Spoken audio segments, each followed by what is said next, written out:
তুমি কাছে এলে শীতল অঙ্গ গরম হইয়া যায়। শুনেন, তুমি কাছে এলে শীতল অঙ্গ গরম হয়ে যায়। তুমি আপনারা কোন আপনারা আওয়ামী লীগ আর বামেরা কেন একই স্বাধীনতা বাজাইতেছে? বল, রোহিঙ্গা শিবিরে জঙ্গি আছে, বাংলাদেশে নিরাপদ আশ্রয়, এইটাই তো রাজনীতি। আর বাংলাদেশিদেরকে মারতে হবে গুলি কইরা মাঝে মাঝে। দেখেন হাসিনা কি কয়, ইলেকশন দিবে কয়, কিন্তু দেবে না। শুনেন, ওই নির্বাচন আওয়াজ দিচ্ছে, সে নির্বাচন করবে না কোনোদিন, এটা আমি বলি। সমস্যা হবে না। এই যে রোহিঙ্গা বিতরণ করলেন, এটা একটা উন্নয়ন প্রকল্পের আড়ালে একটা জাতিগত নিধন জায়েজ করে তোলার প্রকল্প, যার নাম বাংলাদেশে নতুন এক হাউকাউ শুরু হয়েছে মায়ানমারের রোহিঙ্গার করিডোর নিয়ে। বাংলাদেশে প্রত্যেক দিন ইস্যু পয়দা হয় নতুন নতুন, আমাকেও পিক করতে হয় ইস্যু, কারণ আমার একটা এপিসোড বানাতে তো টাইম লাগে, তাই না? বিষয়টা বুঝতে হয়, পড়াশোনা করতে হয়, এর মধ্যে একটা নতুন ইস্যু এসে পড়ে। আমি কি করি কন্ত? বাংলাদেশ নিয়ে যারা অ্যাক্টিভিজম করেন, আমি তাদের একটু বিনীতভাবে অনুরোধ করি যে নিজের ক্রিটিক্যাল থিঙ্কিং অ্যাবিলিটিটা প্রয়োগ করেন। কোনো পূর্ব ধারণা বা প্রিজামশন থেকে কোনো উপসংহারে পৌঁছায় না। আপনার অ্যাক্টিভিজম আপনার ব্যাখ্যায় আখেরে কার লগে মিলে যাইতেছে সেটা খেয়াল করবেন। কারণটা হইতেছে আপনারা তো অনেকে দেখে প্রভাবিত হয়, তাই প্রভাবিত যদি উল্টা দিকে হয়ে যায় তাহলে তো মুশকিল, তাই না? সমস্ত ভূ রাজনৈতিক সমস্যা, রাজনৈতিক সমস্যা, দেশীয় আন্তর্জাতিক সমস্যা, এটা খুব পরিষ্কারভাবে বোঝা না গেলে সব জায়গায় আপনার ব্যাখ্যা কিন্তু ভ্রান্ত হবে। আজকের এপিসোড আপনাদের রোহিঙ্গা সমস্যার এমন একটা পরিষ্কার ব্যাখ্যা দিবে যে আপনি তারপর থেকে এই অঞ্চলের সমস্ত সাম্প্রতিক সমস্যা খুব সহজে বুঝে যাবে, একেবারে সেল চালাইয়া বুঝে যাবে।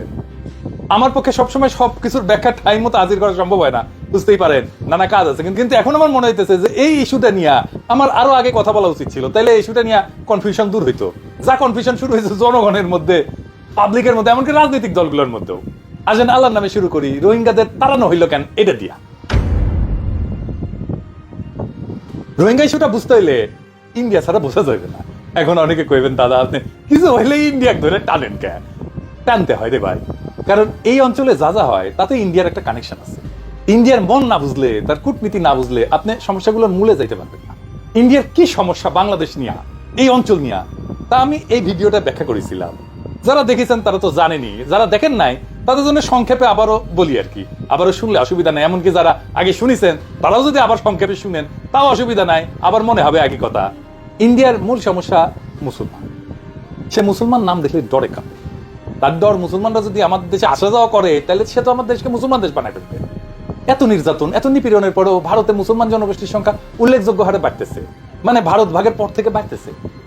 এর মধ্যে মুসলমান বাংলাদেশের লোকজন যদি আসা যাওয়া শুরু করে বর্ডার দিয়া নিরাপদে, তাহলে পশ্চিমবঙ্গ, আসাম, ত্রিপুরা কোনো কিছু আর হাতে রাখতে পারবে না, সব ছুটে যাবে, সেগুলো মুসলমান প্রধান হয়ে যাবে। তাইলে কি করতে হবে ইন্ডিয়াকে? তাইলে বাংলাদেশকে কাঁটাতারের বেড়া দিয়া ইউনূসের সরকার একটা পরিকল্পনা হাতে নিয়েছে, আগামী ঈদের আগে রোহিঙ্গাদের ফিরাবে, ঘিরে রাখতে, যেন কেউ আর চলাচল করতে না, কেউ আর ইন্ডিয়াতে ঢুকতে না। আর বাংলাদেশিদেরকে মারতে হবে গুলি কইরা মাঝে মাঝে, তাহলে বাংলাদেশিরা ডরে আর বর্ডারের দিকে যাবে না, ক্রস করবে না, তাই না? বুঝাও তো, সমস্যা তো মিটে গেল, তাই না? না, মিটলো না, নতুন সমস্যা শুরু হইলো। বাংলাদেশের ওই পারে যে 7টা রাজ্য আছে না, যেগুলোকে 7 সিস্টার্স কওয়া হয়, সেগুলো অশান্ত। এগুলো ইন্ডিয়ার সাথে জুড়ে আছে চিকেন নেক নামের একটা ছোট্ট জায়গা দিয়ে, এটা দিয়া ওটা যদি চীন চেপে ধরে তাহলে শেষ। আর ওই চিকেন নেক দিয়ে কিছু পাঠাইতে হলে মেনা টাইম লাগে, তো সেইখানে খাদ্য সাপ্লাই, সামরিক সরঞ্জাম দ্রুত পাঠানোর সবচেয়ে ভালো রাস্তা হচ্ছে যে বাংলাদেশের মধ্যে দিয়া, হ্যাঁ, সরাসরি বরাবর। তুমি একজনকে ঘিরে রাখবা কাটাতার দিয়া, নদীর পানি কাইরে নিবা, মানুষ মারবা, কাটাতারে ঝুলাই রাখবা, আর ওই দেশের মধ্যে দিয়ে ট্রানজিট নিবা। এটা হইতে দেবে কোন সরকার? দেবে না। যদি সেই সরকার জনগণের হাতে নির্বাচিত হয়, তাইলে এই কাজটা পাইতে হইলে বাংলাদেশে এমন সরকার চাই ইন্ডিয়া যারা গণধিকৃত, জনগণের সাথে সম্পর্ক নাই, জনগণের ভোটেরও দরকার নাই, তারা হয়ে উঠবে স্বৈরাচার। তারা যদি জনপ্রিয় দল হিসেবে ক্ষমতা আসেও, তাও তারা একসময় স্বৈরাচার হয়ে উঠবে, কারণ তারা দেশের স্বার্থ বিরোধী চুক্তি করে ভারতকে ট্রানজিট দিবে। বাংলাদেশের মানুষের স্বার্থ বিরোধী, বাংলাদেশের মানুষ এটা বুঝতে পারবে, তখনই সে স্বৈরাচার হয়ে যাবে। মুজিব, এরশাদ আর হাসিনা, এই 3জনই তাহলে স্বৈরাচার হয়ে উঠছিল, তাই না? আর এই 3জনকে উৎখাতে অভ্যুত্থানের বিপ্লব লাগিয়েছিল। ভারত জানে যে তার ট্রানজিট বাংলাদেশের মধ্যে দিয়ে একসময় জয় বাংলা হয়ে যাবে, হয়েছেও তো, এখন তার ট্রানজিট নাই, তাই তার বিকল্প দরকার। কি সেই বিকল্প?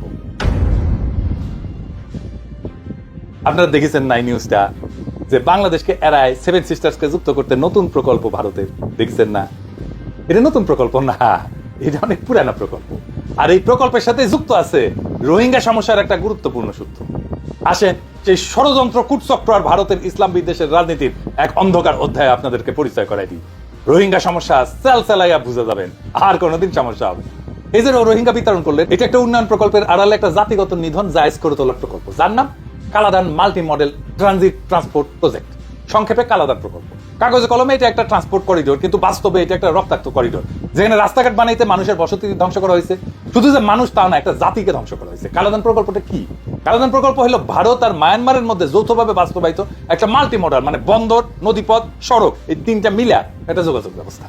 এর মূল উদ্দেশ্য হলো ভারতের উত্তর পূর্বাঞ্চল মানে সেভেন সিস্টার, বিশেষ করে মিজোরামকে ভারতের মূল ভূখণ্ডের সাথে বিকল্প রুটে যুক্ত করা। মানে বাংলাদেশের ভিতর দিয়ে ট্রানজিট যদি বন্ধ হয়ে যায়, তাহলে সে যেন এই বিকল্প পথে পণ্য, সামরিক সরঞ্জাম পাঠাইতে পারে সেভেন সিস্টার্সে। এই দিক দিয়ে পাঠালেও শিলিগুড়ি করিডোর বা চিকেন নেক দিয়ে পাঠানোর চাইতে কম টাইম লাগবে, কম খরচ লাগবে। তো কোথায় কোথায় দিয়ে যাবে এটিতে সে ম্যাপে না অ্যানিমেশন করে দেখান না। ওই যে কলকাতা থেকে সিত্তুয়ে সমুদ্র পথে যাবে, হ্যাঁ মালটা, তারপরে সিত্তুয়েতে নামবে। এইটা নামার পরে সিত্তুয়া থেকে কালেতোয়া কালাদান নদী পথে যাবে, কালেতোয়া থেকে জরিনপুর মিজোরাম সীমান্ত এখানে সড়ক পথে যাবে। এইখান থেকে সড়কে ভারতের অভ্যন্তরে প্রবেশ করা। তো ভারতের পুরো প্রকল্পের জন্য $500 মিলিয়ন ব্যয় করছে, যা পুরোপুরি ভারত সরকারের অর্থায়ন করছে, পুরা ইন্ডিয়ার এটা খরচ। এখন প্রশ্ন হইতেছে যে এই প্রকল্পের সাথে রোহিঙ্গা গণহত্যার কি সম্পর্ক? কালাদান প্রকল্পের যে মূল রুট রাখাইন রাজ্যের সিত্তুয়ে, ওই যে এখানে এসে নামবে আর কি, এই সিত্তুয়ে থেকে পালেতোয়া পর্যন্ত রোহিঙ্গা জনগোষ্ঠীর ঐতিহাসিক বসতি এর উপর দিয়ে গেছে। সিত্তুয়ে শহরের আশেপাশের অঞ্চল ছিল রোহিঙ্গাদের ঘনবসতি যখন রোহিঙ্গা বিতরণ করেছে তার আগে। 2012 সাল থেকে শুরু করে 2017 সালের যে ভয়াবহ গণহত্যা, রোহিঙ্গাদের হত্যা, ধর্ষণ, গৃহপোড়াও, দেশ ছাড়া করার জন্য বাধ্য করা হয়েছে, এইটা এই অঞ্চলটা। কেন তাদের সরাই দেওয়া হয়েছিল? প্রশ্নটা এখানে।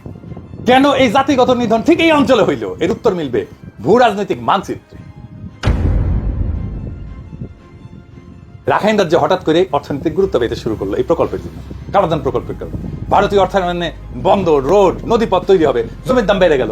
এমন অঞ্চলে মায়ানমার আর ভারত সরকার তার সম্ভাব্য হুমকি রোহিঙ্গা মুসলমানদের রাখতে চাইল না। ভারত চাইবে না যে যেইখানে সিত্তুয়েতে তার পণ্য নামবে সেটা মুসলমান এলাকা হোক, যেইখান থেকে তার পণ্যটা যাবে সেটা মুসলমান এলাকা হোক। তাদের সরাই দিলে ভূমি থাকবে খালি, বিরোধ থাকবে না, প্রজেক্ট চলবে নির্বিঘ্নে। এর আগেই বলে ডেভেলপমেন্ট ইনডিউস ডিসপ্লেসমেন্ট। পৃথিবীর নানা জায়গায় এটা হয়েছে, এইটা এইখানে আছে। উন্নয়নের নামে জাতিগত উচ্ছেদ। অ্যামনেস্টি ইন্টারন্যাশনাল আর 45 রাইটস এর রিপোর্টে বলা হয়েছে যে সিত্তুয়ে বন্দরের আশেপাশ থেকে রোহিঙ্গা বসতিগুলোকে ধ্বংস কইরা সেখানে বন্দরের অবকাঠামো তৈরি করা হয়েছে। এবার বুঝছেন তো কেন তাদেরকে তাড়ানো হয়েছে। কালাদানের জন্য রাস্তা বানাইতে যেখানে ভূমি দরকার ছিল সেখানে আগে রোহিঙ্গারা ছিল। এই গণহত্যা যে ভারতের সমর্থন ছিল এটা প্রমাণ কি তাই? তো ভারত কি করলো? যখন গণহত্যা শুরু হলো, ভারত ইউএনএ রোহিঙ্গা নিধনের বিরুদ্ধে ইউএনএর যে প্রস্তাবনা সেটাতে ভোটদানে বিরত থাকছে, যাতে কালাদান প্রকল্পে মায়ানমারের সাথে সম্পর্ক ক্ষতিগ্রস্ত না হয়। মায়ানমারের জান্তা সরকারের সাথে সম্পর্ক গভীর করছে ভারত। তাদের দৃষ্টিতে উন্নয়ন এবং কৌশলগত লাভ মানবাধিকারের চাইতে বেশি গুরুত্ব। তারা রোহিঙ্গা শরণার্থীদের ভারতে ঢুকতেও দেয়। আপনি এই আলাপটা কোথাও দেন?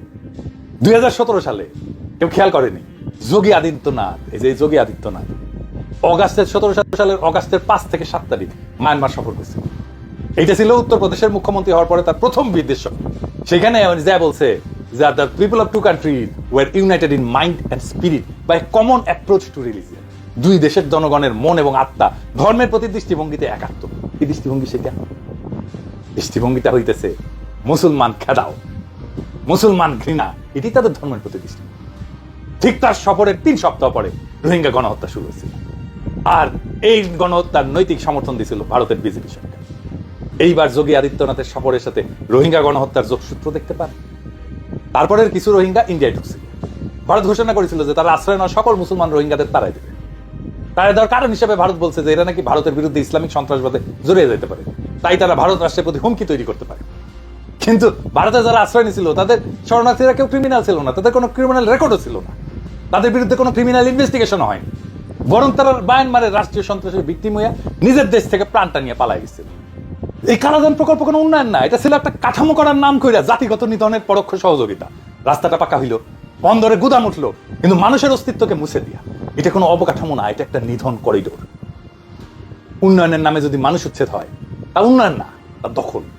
এই দখলটাই হয়েছে ফিলিস্তিন। যেই রাস্তা রক্ত মুছে তৈরি হয় তার গন্তব্য কখনো মানবিকতা হইতে পারে না। ফিলিস্তিনে গাজাকে এইভাবে ফাঁকা করা হয়েছে, একই জিনিস করছে রোহিঙ্গা এলাকায়। এখন বলেন ইন্ডিয়া কখনো চাইবে রোহিঙ্গারা ফিরে যাক ওই জায়গায়? না, তারা চাইবে না। হাসিনা কেন ফেরানোর চেষ্টা করেনি রোহিঙ্গাদেরকে? এই কারণে যে ভারত চায় না। প্রফেসর ইউনূসের সরকার একটা পরিকল্পনা হাতে নিয়েছে, আগামী ঈদের আগে রোহিঙ্গাদের ফেরাবে।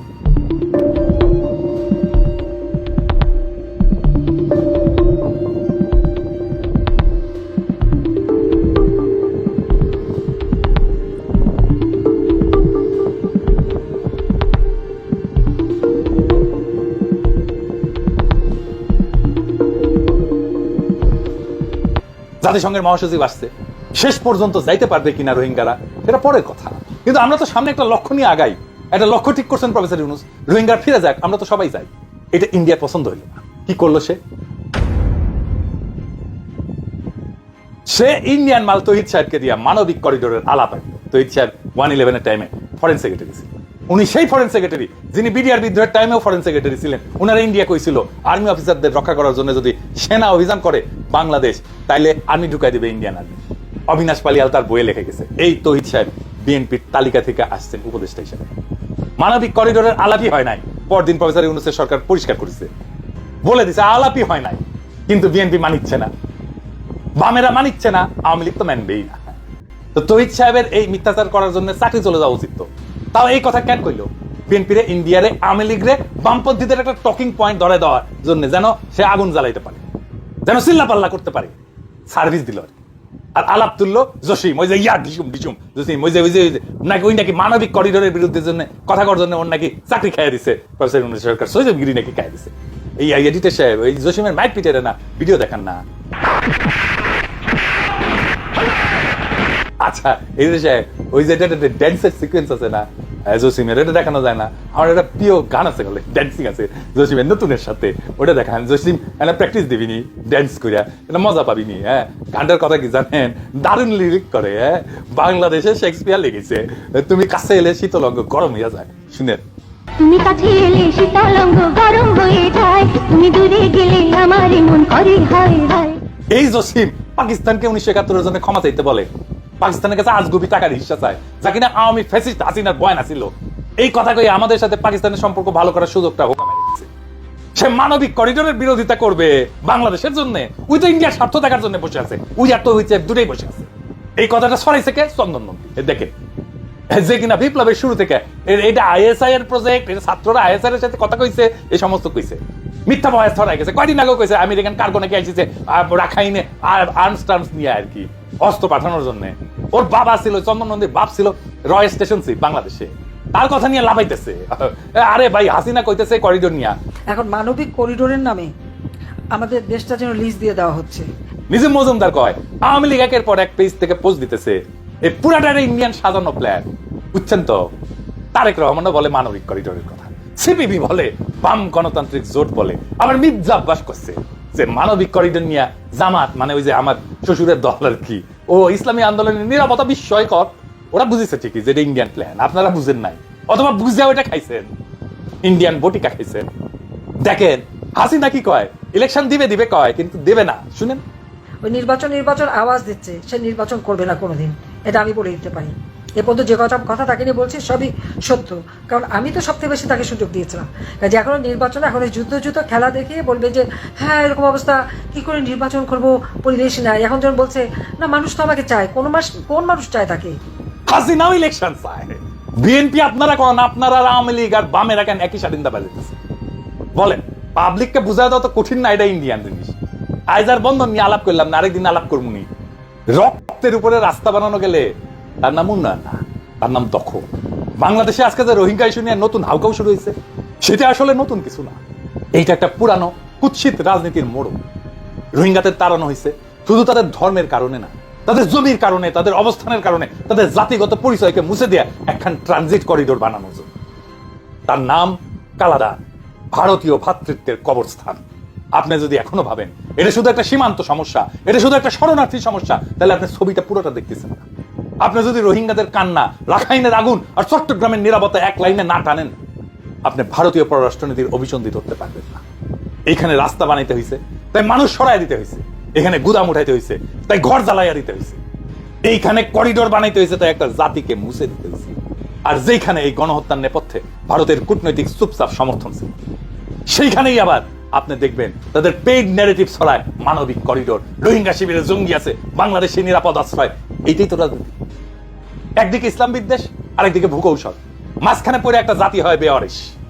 আর সেই নাটকের অডিয়েন্স হচ্ছেন আপনি। আপনাকে দেখানো হয় হিউম্যান ট্র্যাজেডি, আর লুকানো হয় হিউম্যান ইঞ্জিনিয়ারিং।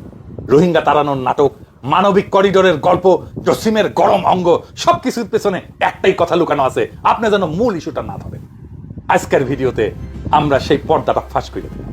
এই লড়াই শুধু রোহিঙ্গাদের জন্য, এই লড়াই বাংলাদেশের ভূখণ্ড রক্ষা করার লড়াই, এই লড়াই বাংলাদেশের রাজনৈতিক সার্বভৌমত্ব রক্ষা করার লড়াই। আপনার অন্ধ সমর্থন ভারতের নির্লক্ষার পেট্রোল, আপনার বিশ্লেষণহীন অ্যাক্টিভিজম আসলে ভারতীয় পরিকল্পনার প্রোপাগান্ডা ডিভিশনে কাজ করা এক প্রকার ভলান্টিয়ারশিপ। সুতরাং কথা বলার আগে ভাবেন, ব্যাখ্যার আগে পড়েন, আর ব্যাখ্যা দিলেই দেখেন আপনার ব্যাখ্যা কার প্ল্যাটফর্মে গিয়ে বসে। আমরা ব্যাখ্যা দিচ্ছি, এখন শুরু হোক প্রতিরোধ। রক্তের করিডোরের বিরুদ্ধে, নব্য সাম্রাজ্যবাদী উন্নয়নের বিরুদ্ধে, গৃহহীন জাতির পক্ষ